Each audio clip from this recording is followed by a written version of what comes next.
Vamos falar agora das grandes navegações. As grandes navegações ou expansões ultramarinas europeias, elas acontecem em um momento de grandes transformações na realidade europeia. Um momento em que nós temos aí a desagregação do feudalismo e o fim da Idade Média e o surgimento de uma nova perspectiva, de um novo momento da história europeia, que foi chamado pelos historiadores de Idade Moderna, que se estende aí mais ou menos do século XVI ao século XIX, depois de Cristo. Pois bem, o que vai motivar essas grandes navegações? O que vai levar esse homem europeu a sair do Mediterrâneo e se jogar no Oceano Atlântico e descobrir novos continentes, novos mundos e ter novas experiências, sejam elas culturais, econômicas, religiosas? Bom, esse momento aí de transição entre o século XIV e o século XVI, ele é um momento em que a Europa ela passou por uma crise e tenta se recuperar. E uma tipologia econômica está tendo muita força nesse momento. Nós tivemos aí o ressurgimento comercial desde a Idade Média Central e um comércio que é realizado com o Oriente, ele está começando a dar bastante lucro. O nome desse comércio é o comércio de especiarias. Produtos como mostarda, noz moscada, pimenta do reino, né? Produtos que vão ser utilizados aí para o trato alimentar, para o trato medicinal, para a conservação de alimentos e produtos que vão ganhar uma grande valoração, vão ter aí uma agregação de valor muito grande, atingindo aí um preço muito alto no mercado europeu e, por sua vez, também se tornando foco aí de interesse de inúmeros reinos, de inúmeros comerciantes por toda a Europa.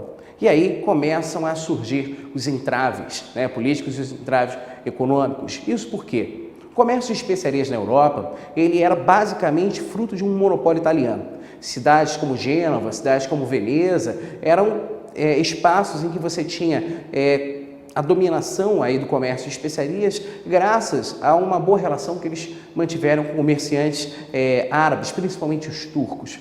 Pois bem, esse quase monopólio das especiarias vai acabar despertando em outras regiões que não na Itália um interesse por estabelecer rotas próprias a caminho das Índias. É nesse sentido, por exemplo, que nós vamos ter o pioneiro dessas grandes navegações, que é o Estado de Portugal. Portugal, ele é o primeiro Estado moderno a ser formado na realidade europeia. Enquanto países como Inglaterra e França, Espanha, só atingiriam a formação do seu Estado moderno, centralizado, com um único rei, com uma centralização nas defesas militares. Enquanto eles só atingiriam isso um século à frente, já a partir do final do século XIV, início do século XV, Portugal ele vai ter a formação do seu Estado moderno já no século XIV. Lá na década de 80 do século XIV, entre 1383 e 1385, Portugal passa por uma revolução conhecida como Revolução de Avis. Nessa Revolução de Avis, ele acaba conseguindo a sua separação total do Reino de Castela, do Reino de Leão, e se torna um Estado autônomo e se centraliza. Essa centralização iniciada com a Revolução de Avis ela é muito importante, porque vai ser a partir dela que nós vamos ter uma união entre os interesses do rei, do Estado, e os interesses daquela classe, daquele setor social que vem se desenvolvendo desde a Idade Média Central, que é a burguesia. Na expansão marítima portuguesa, nós temos aí o primeiro grande passo iniciado em 1415, na cidade de Ceuta. A cidade de Ceuta é uma cidade que fica próximo ao Estreito de Gibraltar, estreito que aproxima o continente africano do continente europeu, e era uma cidade em que você tinha uma grande incidência de comércio de ouro e marfim, principalmente.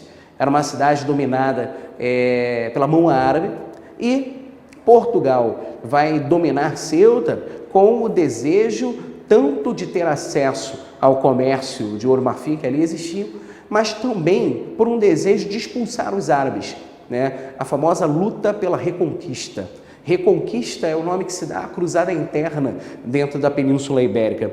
Tanto em Portugal quanto em Espanha, o Estado espanhol que vai se formar já aí nesse processo de passagem entre a Idade Média e a Idade Moderna, nós temos aí a luta entre o cristão e o muçulmano. Essa expulsão do muçulmano, que era chamado de mouro na Península Ibérica, recebe nessa região o nome de Reconquista. E isso vai ficar presente durante muito tempo dentro da história ibérica, sendo um traço cultural, um traço religioso muito presente.